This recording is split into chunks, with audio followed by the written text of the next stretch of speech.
What would you do if the person who was supposed to love you unconditionally handed you a cardboard box and told you to be gone by Friday? I'm 31 years old, and that's exactly what happened to me. Not by a stranger, not by a landlord, by my father. I still remember the way the afternoon light came through the windows of his study. That pale, watery November light you only get in Ontario, when the sky can't decide if it wants to snow or just stay gray forever. I'd driven 3 hours from Toronto to be there. I thought he'd called me home because he was sick. He'd sounded tired on the phone. Fragile, even. My father never sounded fragile, so I walked in expecting to find him in his chair by the fireplace, the way I always found him, reading something dense and important, a cup of tea going cold on the side table. Instead, I found my stepmother sitting in that chair, and my father standing behind her like a man who'd already made up his mind. "We've restructured things," he said. I didn't understand what that meant right away. Restructured, like we were a company, not a family, like I was a department being dissolved. "My name is Adrian Cole. My father's name is Walter Cole, and for 22 years, from the time I was 9 until the day I stood in that study, I had worked inside the family business, Cole and Meridian Property Holdings, a real estate development company my grandfather had built in the 1970s, and my father had grown into something worth real money. I started in the mailroom when I was in high school, moved into project coordination after university, and by the time I was 28, I was managing 3 development contracts simultaneously. I gave that company everything I had. Weekends, relationships, the years I probably should have spent figuring out who I was outside of those walls, and in 30 seconds, my father told me I was out. Not fired, exactly. He was too careful for that word. He said the company was moving in a new direction, and that his new partners, meaning my stepmother's 2 sons, Bryce and Connor, who had never poured a single hour into Cole and Meridian, were going to be taking on expanded leadership roles. There simply wasn't a position that fit my current skill set. My stepmother didn't say a word. She didn't need to. She just sat in my grandfather's chair and watched me. I asked my father if this was what he actually wanted. I asked him twice. He looked at the floor both times. I drove back to Toronto in the dark. I don't remember most of that drive. I remember a Tim Hortons somewhere past Barrie, sitting in the parking lot with a coffee I didn't drink, trying to figure out if I was going to cry or throw something or just go completely numb. I went numb. It was easier. 3 months after that, my lease in Toronto was up and I didn't renew it. I didn't have the heart for that city anymore. Too expensive, too loud, and full of people I'd have to explain things to. My savings were enough to keep me going for a while, but not forever. I needed to land somewhere and think. That's when my mother mentioned the camp. My mother and father had divorced when I was 4. She'd remarried, moved to British Columbia, and we'd stayed close in that careful long-distance way that some families manage. When I called her after what happened, and I didn't call her right away, I waited almost a week because I didn't want to say it out loud. She listened for a long time without interrupting. Then she said, "Sweetheart, have you thought about your grandfather's property?" I hadn't. I hadn't thought about it in years. My grandfather. My mother's father, not Walter's, had owned a hunting and fishing camp on a lake outside of Sudbury. I'd spent summers up there as a kid, before everything in my life got so structured and serious. He'd died when I was 19 and left the camp to me, which at the time felt like a strange and generous thing to do. I'd been up once or twice in my 20s to check on it, had a local guy keep an eye on the place, but I hadn't stayed there. I hadn't let myself think about it too much. Thinking about the camp meant thinking about my grandfather, and thinking about my grandfather made me miss a version of my life I couldn't get back. But now I had nothing but time and nowhere to be. So I loaded my truck, pulled the address up from a folder I hadn't opened in years, and drove north. I want to be honest with you about what I found when I got there. It was bad. The camp, a 2-story log structure with a covered dock and a storage outbuilding, had been deteriorating for years in ways my occasional visits had missed, or maybe I'd just refused to see. The roof was compromised on the eastern side. A window on the main floor had cracked at some point, and been patched with plywood, which had then started to rot. Inside, the smell of damp and age was so thick it felt like a physical thing. The kitchen floor had soft spots. The stairs groaned in ways that made me grip the railing before trusting my weight to them. I stood in the main room with my jacket still on, and I thought, this is what neglect looks like. And I wasn't sure if I was thinking about the camp or about myself. I almost turned around. I'm not going to pretend I had some great surge of determination in that moment. I didn't. I sat on a dusty old camp chair for probably an hour just staring out at the lake, which was frozen at the edges and impossibly still, and I thought about how I'd gotten here, 31 years old, no job, no apartment, no real plan, a building that was slowly falling down around me. But then I thought about my grandfather. His name was Douglas MacPhail, and he had come to Canada from Scotland as a young man with nothing but a trade and a stubbornness that his entire family seemed to consider his defining characteristic. He'd built this camp himself, over several summers, with help from friends and neighbors he'd repaid in labor and cooking. He'd been a practical man. He didn't waste things. He didn't walk away from things that could still be fixed. He'd left this place to me for a reason. I didn't know the reason then, but I felt it sitting in that dusty chair. It was the kind of feeling you don't have words for yet. You just know you're supposed to be somewhere. So I drove into Sudbury and bought a notebook and a flashlight and a box of contractor bags, and I came back and I started writing down everything that was wrong. The list was long.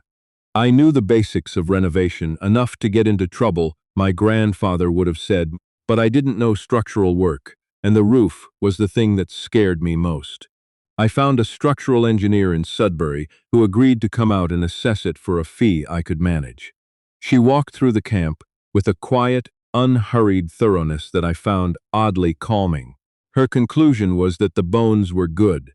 My grandfather had built true, but the roof needed to come off and be rebuilt from the sheathing up. That was the most expensive item on the list by a long distance. The rest I could do myself, or mostly myself, if I was patient and willing to learn. I spent evenings at the Sudbury Library going through books on log building maintenance, timber frame repair, and basics plumbing. I watched tutorials on my laptop. I called a retired contractor named Brian, who had been a neighbor of my grandfather's decades ago, and who, it turned out, remembered me as a kid and was willing to come out twice a week to look over my work and tell me what I was getting wrong. Brian was exactly the kind of person who never wastes words. He'd show up in his old pickup, walk around whatever I'd done that week, make a sound that could mean approval or disaster, and then explain the difference. I learned more from those 2-hour visits than from anything else. The work was hard in a way that was almost good. Physical labor has a clarity to it that I'd forgotten. You start something. You finish something. You can see what you've done. After years of spreadsheets and conference calls, and projects that lasted 18 months before you could tell if they'd worked, there was something almost healing about driving a nail correctly, or fitting a piece of trim so that it sat flush against the log the first time. I won't pretend every day was like that. Some days I hit the wall, literally and figuratively. There was a week in January when a cold snap came through and froze my water line, and I spent 4 days melting snow on a camp stove before I got it sorted. There were nights I sat with a beer looking out at the frozen lake, no sound for miles except the ice shifting and groaning, and wondered if I was hiding from my life rather than rebuilding it. The call from my father Bryce came in February. I hadn't heard from anyone in the family since I'd left. Not my father, not my stepmother, not Bryce or Connor. The silence had been its own kind of message, so when Bryce's name appeared on my phone at 9 o'clock on a Tuesday night, I almost didn't pick up. "I just wanted to see how you're doing," he said. We talked for 20 minutes about nothing in particular. He asked vague questions about where I was living and what I was doing. I gave vague answers. And then, just before he hung up, he said, very casually, the way people say things they've been building toward the whole conversation, "You know, if you ever want to sell that property up north, let me know. It might be worth something." I lay awake for a long time after that call. In March, I started working on the master bedroom at the back of the camp, the room that had been my grandfather's, the one that looked directly out over the lake. It was the room I'd been putting off. I don't know exactly why, maybe because it felt like the most personal space in the building. There were still things of his there. An old Hudson's Bay blanket folded over the foot of a bed frame, a fishing hat hung by the window, a hand-drawn map of the lake pinned to the wall and yellowed with age. I started pulling out the old insulation to replace it, working along the interior walls. The north wall of the room ran along the back of the building and was thicker than the others by about 2 feet. Something I'd always assumed was just a variation in the original log construction. But when I started removing the plaster and lath on the interior, I found that the extra depth wasn't structural. There was a cavity behind the finished wall, a sealed, intentional cavity. I stopped working. I stood there with plaster dust on my arms and looked at what I'd uncovered. There was a built-in shelf unit inside the cavity, recessed into the space. And on the shelf, wrapped in oilcloth and a layer of plastic sheeting that had kept them dry all these years, were several stacks of documents, 2 small locked metal boxes, and something that looked like a personal journal. My hands weren't steady when I reached for them. The first thing I unwrapped was the journal. My grandfather's handwriting, careful, deliberate, the kind of script nobody writes anymore. The first entry was dated 1987. I sat down on the floor of that cold bedroom and read for 2 hours. What I found in those pages rewrote everything I thought I understood about my family. My grandfather had spent years quietly building a secondary investment portfolio, separate from anything my mother or her siblings knew about. He'd invested conservatively, methodically, in Canadian government bonds and a handful of private equity positions, reinvesting the returns over decades. By the time of his death, that portfolio, managed through a small trust that I'd never been told existed, had grown considerably. The journal was his record of it. Every decision, every calculation, and at the back, in entries that grew shorter and more deliberate as he got older, his reasons. He'd started it, he wrote, because he didn't trust what happened to money inside families. He'd watched his own parents' estate create resentment and division among his siblings that never healed. He'd decided that the best gift he could give wasn't money distributed at death, but something given carefully, with conditions, to the person he believed would use it honestly. That person, according to the final pages of the journal, was me. He'd written about me specifically, about summers at the camp, about a conversation we'd had when I was 16, and had told him I wanted to work in real estate development because I wanted to build things that lasted. He'd written that he believed I had the same quality he'd always tried to cultivate in himself, the patience to do things correctly rather than quickly. The metal boxes, opened with keys I found taped to the back of the journal, contained the trust documents and account information. The trust had been set up through a law firm in Sudbury. I found the name of the trustee in the documents. I called the firm the following morning. The lawyer I spoke to was a woman who had worked with my grandfather in his last few years. She told me the trust had been waiting for me since his death. She said they had sent notices to an old address of mine, and eventually, when those went unanswered, had continued to manage the trust on my behalf, waiting. She said this in a tone that suggested she was relieved I'd finally called. I won't tell you the specific amount, because that's not really the point, but I will tell you it was enough to change things, enough to do something real. I drove back to Toronto a week later. I had a meeting with the family lawyer, my father's family lawyer, a man who'd known me since I was a child, and I requested a formal review of the circumstances under which I had been removed from Cole and Meridian. I brought documentation. I was calm. I didn't raise my voice. It turned out that the restructuring that had removed me had not been as clean as my father and stepmother had believed. There were agreements, old partnership agreements that my grandfather's original lawyer had insisted upon when Cole and Meridian was first incorporated, that still carried my name and protected certain rights of the founding family line. Rights that had been quietly set aside rather than properly terminated. The meeting at which this was presented was in a boardroom on King Street West. My father was there. My stepmother was there. Bryce was there too, sitting across the table with an expression I'd never seen on his face before. I didn't go there to destroy anyone. I want to be clear about that. I went there to make things right. My father was very quiet for most of the meeting. He looked older than I remembered him. At one point, when the lawyer was laying out what the oversight had meant in terms of my entitlements, my father looked up at me and I couldn't quite read his face. It wasn't guilt, exactly. It was something more complicated than that. Something that looked like a man seeing himself clearly for maybe the first time in a long while. After the formal part of the meeting ended and the lawyers were gathering their papers, he came over to me. We stood by the window, looking out at the city, neither of us saying anything for a moment. "Your grandfather would have handled this better than me," he finally said. I didn't argue with that. We didn't fix everything that day.